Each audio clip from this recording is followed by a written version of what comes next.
My cell phone is disconnected because I can't pay the bill. Well, there's a lot of struggles going on now in this country with the food. It's outrageous on all the prices. These are the voices of struggling Americans just 2 weeks ahead of decisive congressional midterm elections, and they reflect the bitter toll of higher prices for groceries, gas, and rent, brought on by what Reuters polling has found to be the number one issue facing voters: inflation. The everyday necessities that people take for granted, you can't afford them anymore. And when you're stuck with nothing, what do you do?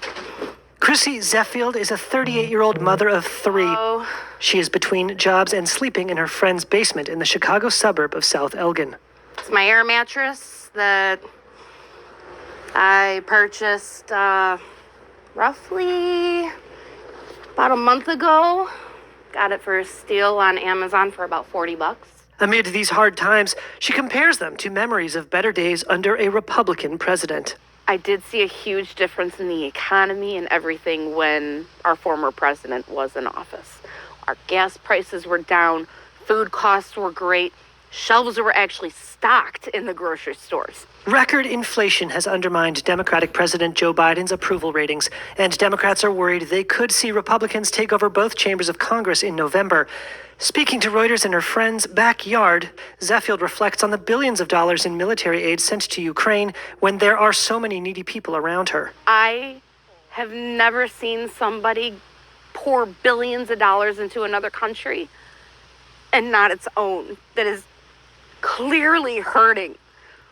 I understand war is going on and this and that, but we got to think about our people first. Economically, it's hurting us. Whether you call it whatever you want to name it, it's just hurting all of us. Daniel Ferrales is a 72-year-old retiree. He told Reuters he now regularly collects groceries from a Chicago food pantry, something that began during the pandemic and now persists because of inflation. He said he's planning to vote for a Democrat in November and worries what Republicans might do if they control Congress. There's nothing wrong with the Republicans, but they don't seem to be wanting to give up anything. They just seem to want to keep it off for themselves. I mean, not for themselves, but to limit us and what we need. You know, and I cannot never understand it. No, it's kind of hard, but we make do with it.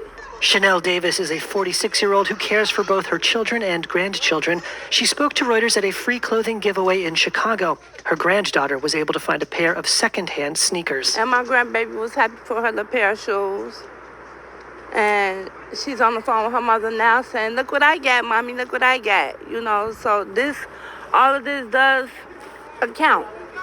It helps. It helps a lot. Davis is undecided about how she'll vote, but she understands it's her responsibility to cast a ballot and make her voice heard. Get out there and vote, everybody. Your vote counts. It does count. I feel like we have done better whenever there has been a Republican in the House. But Zeffield, who calls herself a political conservative and lives in a swing district, told Reuters she's unlikely to vote. She has other priorities. Right now, she is saving what little money she has to put toward car insurance, a new tire, and a tank of gas to drive and see her kids, who are living with their father. I can't even pick them up to take them for ice cream. Just something as small as that. I miss them so much.